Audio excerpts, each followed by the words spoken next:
Wow, wow, wow, wow. What a match, what a win. আমরা মাইটি অস্ট্রেলিয়ার সাথে match জিতেছি 5 উইকেটে, সাথে প্রথমবারের মতো সিরিজ জিতেছি। এই মাইটি অস্ট্রেলিয়ার সাথে আমাদের প্রথম জয় ছিল 2005 সালে ওল্ড ট্রাফোর্ডে। আমরা জিতেছিলাম প্রথমবারের মতো। আশরাফুল করেছিলেন সেঞ্চুরি। দ্বিতীয় জয় পেতে আমাদের কতদিন লেগেছে জানেন তো? দীর্ঘ 21 বছর। দীর্ঘ 21 বছর পর 9 জুন ঢাকা শেরেবাংলা জাতীয় ক্রিকেট স্টেডিয়ামে মাইটি অস্ট্রেলিয়ার সাথে আমাদের দ্বিতীয় জয় 21 বছর পর। কিন্তু এইখানে মজার কথা হচ্ছে, প্রথম জয়ের পর দ্বিতীয় জয় পেতে আমাদের লেগেছে 21 বছর, দীর্ঘ 21 বছর। কিন্তু তৃতীয় জয় পেতে আমাদের তেমন সময় লাগেনি। মাঝখানে শুধু একটা দিন, একদিন পরে তৃতীয় জয় 11ই জুন আজকে। Wow, love you Tigers, love you, your beauty, love you Tigers. আজকে বৃষ্টি বিঘ্নিত ম্যাচে কয়েকবার ভেবেছিলাম কি হয়, কি জানি কি হয়। আজকে অস্ট্রেলিয়া টসে জিতে তারা ব্যাটিং নিয়েছে প্রথম ওভারে চতুর্থ বলে তাসকিন আহমেদ একদম উড়াই ফেলেন উইকেট। তারপরে দ্বিতীয় ওভারে মুস্তাফিজুর রহমান এসেই প্রথম বলে 1 উইকেট, 4 বল ডট, ষষ্ঠ বলে আরেকটা উইকেট। অস্ট্রেলিয়া বাংলাদেশের সাথে এই প্রথমবার 3 উইকেট, কোন রান করতে পারেনি। 0 রানের বিনিময়ে তিনটি wicket. Wow, that was so beautiful, that was so sweet. Wow, unbelievable. Mighty Australia, এটা জিম্বাবুয়ে না কিন্তু। তারপরে তাদের চতুর্থ উইকেট পরে 25 রানের মাথায়। সপ্তম উইকেট ঝুঁটিতে এম লাবুসচেঞ্জ আর জাভিয়ার বার্টলেট 103 রানের জুটি করে ফেলেন। এই সময় আসলে ভয় পাচ্ছিলাম কি হয়। এই জুটিটাও কে ব্রেক করেন? তাসকিন আহমেদ। এই ম্যাচে অস্ট্রেলিয়ার কয়টা ডাক ছিল মনে করতে পারেন? বলেন তো। পারলেন না তো? এই ম্যাচে অস্ট্রেলিয়ার 4টা ডাক, চারটা ডাক, মানে 4 জন 0 রানে ক্রিজে ফিরেছেন। ওয়াও। বৃষ্টি বাধা দেয়, খেলা বন্ধ হয়ে যায়।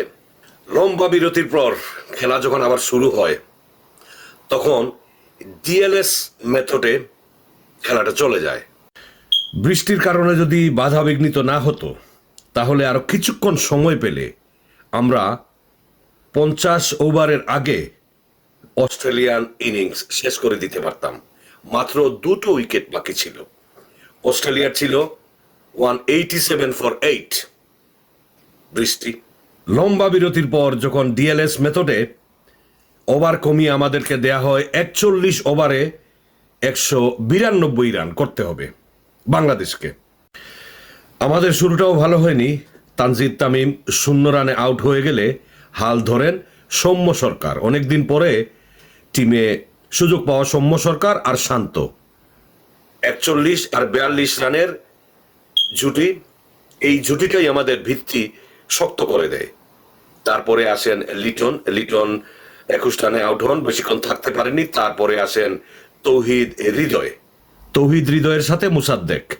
গত ম্যাচের man of the match, hero Mosaddek আজকে তেমন কিছু করতে পারেনি। একটা বাজে শট খেলে 1 ওভারে 2টা 4 নেয়ার পরেও তৃতীয় 4 মারতে গিয়ে বাজে শট খেলে মুসাদ্দেক আউট হয়ে যান।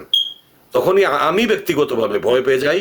অনেকেই আপনারা যারা খেলা দেখেছেন মাঠে, টিভিতে, অনলাইনে সবাই ভয় পেয়ে গিয়েছিলেন যে এই মনে হয় বাংলাদেশের ভরাডুবি হলো মোসাদ্দেকের আউটের সাথে। It was a great mistake by Mosaddek, এটা না করলেও পারতেন। তারপর ক্রিজে আসেন মেহেদী মিরাজ। মেহেদী মিরাজের ফর্মটা ভালো যাচ্ছিল না, এর মধ্যে মাথায় হেলমেটে বল লেগে ইনজুর্ড হয়ে যান। তখন আবার ভয় পেয়েছিলাম যে এই মনে হয় বাংলাদেশের এই মেহেদী মিরাজের ইনজুর্ড হয়ে যাওয়াটাই একটা কাল হয়ে দাঁড়িয়েছে। তারপরে কিছুক্ষণ পর মেহেদী মিরাজ দাঁড়িয়ে যান, তৌহিদ হৃদয়কে সঙ্গ দেন। তৌহিদ হৃদয় খুব সুন্দর করে ধরে ধরে ম্যাচটা বুঝে খেলতে থাকেন। অপরাজিত 40 রান করেন তৌহিদ হৃদয়। মেহেদী মিরাজ আবার তৌহিদ হৃদয়ের সাথে জুটি বাঁধেন। লাস্ট রানটা ছিল ছক্কা মেহেদী মিরাজের ব্যাট থেকে। আমরা জিতে যাই মাইটি অস্ট্রেলিয়ার এগেইনস্টে 5 উইকেটের বিনিময়ে। ওয়াও, আর কি চাই? What a day, it's a history made by Tigers. অস্ট্রেলিয়ার বিরুদ্ধে প্রথম জয় আমাদের ছিল 2005 সালে ওল্ড ট্রাফোর্ডে। দ্বিতীয় জয় পেতে আমাদের লেগেছে 21 বছর। তৃতীয় জয় পেতে আমাদের লেগেছে মাত্র একদিন, 48 ঘন্টাও লাগেনি। আমরা ম্যাচটা জিতে নিয়েছি, সিরিজ জিতে নিয়েছি। এখন শুধু নিয়ম রক্ষার আরেকটা ম্যাচ আছে। লাভ ইউ টাইগার্স, অভিনন্দন বাংলাদেশ ক্রিকেট দলকে। আজকের খেলার ম্যান অফ দ্য ম্যাচ হয়েছেন, হি ডিজার্ভ দ্যাট, আমাদের cutter master the fees Mustafizur Rahman. এক ওভারে প্রথম বলে উইকেট, 4 বল 0 ডট, ষষ্ঠ বলে আরেকটা উইকেট। পরে অবশ্য আরেকটা উইকেট নিয়েছেন তিনি। Congratulations the fees, the cutter master Mustafizur Rahman.